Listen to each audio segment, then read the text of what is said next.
जय हिंद, वंदे मातरम। दोस्तों, एक बहुत बड़ा न्यूज़ निकल करके आ रहा है सेंट्रल गवर्नमेंट के सभी एम्प्लॉयज़ के लिए।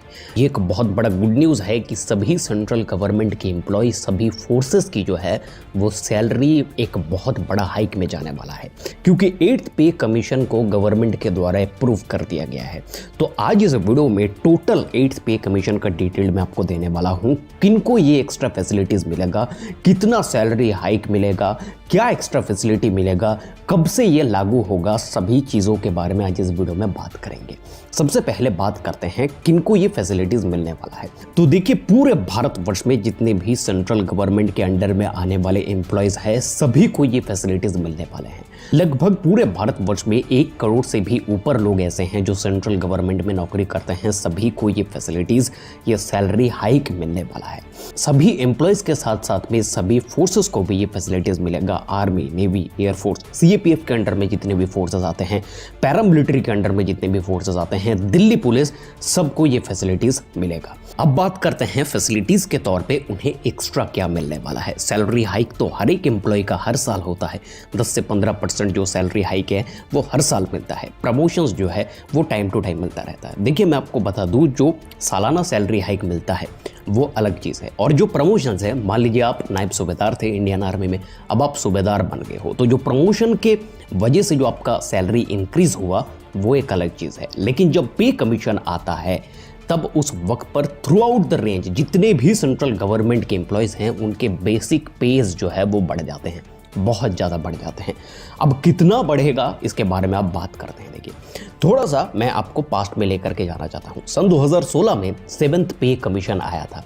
7th पे कमीशन में जो करेक्शन किया गया था कि जो सेंट्रल गवर्नमेंट की सैलरी होगी वो मिनिमम 7,000 से बढ़ा करके 18,000 कर दिया गया। ये मैं बेसिक पे की बात कर रहा हूँ। और जो टॉप ऑफिसर्स हैं उनकी सैलरी 2.5 लाख रुपए पर महीना कर दिया गया। ये 7th पे कमीशन की मैं बात कर रहा हूँ जो 2016 में आया था। पे कमीशन की हिस्ट्री को अगर आप उठा करके देखो तो हर 10 साल में एक बार पे कमीशन लाया जाता है सेंट्रल गवर्नमेंट के द्वारा। तो इस 8th पे कमीशन में बेसिक पे के साथ में सेंट्रल गवर्नमेंट एम्प्लॉयज़ का, फोर्सेस का जो अलाउंसेस हैं वो भी बढ़ाए जाएंगे। तो जो 8th पे कमीशन का फिटमेंट फैक्टर निकल करके आया है वो 2.86 निकल करके आया है। 2.86 का मतलब है कि 2.86 गुना जो है वो सैलरी हाइक मिलने वाला है, यानी कि 186% सैलरी हाइक मिलेगा।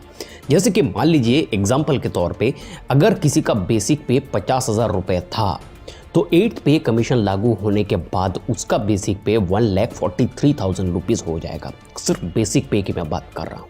उसके ऊपर एम्प्लॉय और सोल्जर को अलाउंसेस मिलेंगे, यानी कि एक नॉर्मल सैलरी भी 1,80,000 से 2 लाख के बीच में मिलने वाला है, ऐसा अनुमान लगाया जा रहा है। ये करेक्ट इन्फॉर्मेशन नहीं है, ये 100% ट्रू इन्फॉर्मेशन नहीं है कि यही होगा, लेकिन इसी के आसपास जो बेनिफिट्स है वो आपको मिलने वाले हैं। क्योंकि गवर्नमेंट एम्प्लॉयज के द्वारा रिसेंट डेज में एक बहुत बड़े प्रॉब्लम को एड्रेस किया गया है कि जब कभी भी सेंट्रल गवर्नमेंट की नौकरी किसी को लगती है तो उसका जो पोस्टिंग है वो दिल्ली में होता है, मुंबई में होता है, पुणे में होता है।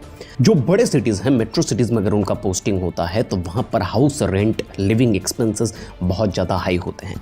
तो 50 से 70 हज़ार लाख रुपए की सैलरी में वहाँ पर फैमिली के साथ में सर्वाइव करना बहुत मुश्किल हो जा रहा है सरकारी जितने भी एम्प्लॉयज़ हैं उनके लिए।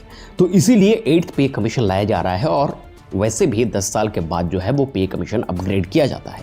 अब ये कब से लागू होगा तो मैं आपको बता दूं, ऐसा अनुमान लगाया जा रहा है कि 2026 के एंड तक इसको इम्प्लीमेंट कर दिया जाएगा। अब मैं आपको यहाँ पर एक छोटा इन्फॉर्मेशन देना चाहता हूँ कि न सिर्फ जो सेंट्रल गवर्नमेंट में काम कर रहे हैं उनको ये फ़ायदा मिलेगा, बल्कि जितने भी लोग पेंशन ले रहे हैं सेंट्रल गवर्नमेंट से उन सभी को भी ये फ़ायदा मिलने वाला है। चाहे वो किसी भी फोर्सेस से रिटायर हो, चाहे वो कहीं से भी रिटायर हो, उनको अगर पेंशन मिल रहा है तो उनका पेंशन पर भी बहुत बड़ा इजाफा देखने को मिलेगा। अब देखिए, ये चीज़ बहुत ज़्यादा ज़रूरी भी था, क्योंकि इंडियन आर्मी के एक सोल्जर का जो सैलरी होता है वो 1800 ग्रेड पे की नौकरी है। जो सिपाही रैंक का एक सोल्जर है उसका सैलरी 35 से 50,000 के बीच में होता है। आप सोच करके देखो, एक इंडियन आर्मी का सोल्जर जो घर बार छोड़ करके 35 से 50,000 रुपए के लिए अपनी जान की आहुति देता है, अपने प्राणों की आहुति देता है, उन सभी के लिए अब सहूलियत होने वाली है, क्योंकि उनको सैलरी हाइक मिलेगा। और जो सीएपीएफ और पैरामिलिट्री के अंडर में जितने भी फोर्सेस हैं, चाहे CRPF, CISF, BSF, ITBP, SSB, NSG, उसके आसाम राइफल, सभी में जो है ये सैलरी हाइक आपको देखने को मिलेगा। सैलरी हाइक के साथ साथ में अलाउंसेस को भी बढ़ाया जाएगा, तो जो है एक अच्छी खासी मोटा अमाउंट का सैलरी सेंट्रल गवर्नमेंट के एम्प्लॉयज़ के जेब में जाने वाला है। और ये सिर्फ फोर्सेस के लिए नहीं, बल्कि थ्रू आउट द रेंज, चाहे वो रेलवे में काम करता है, चाहे किसी भी डिपार्टमेंट में काम करता है सेंट्रल गवर्नमेंट में, उसको ये फैसिलिटी मिलने वाला है। आप क्या सोचते हो इसके बारे में, वो कमेंट बॉक्स में ज़रूर लिखो। इसी तरीके के वीडियोज़ आगे देखने के लिए चैनल को सब्सक्राइब करके बेल नोटिफिकेशन को प्रेस कर लीजिए। मिलते हैं आपसे अगले वीडियो में, तब तक के लिए जय हिंद, वंदे मातरम।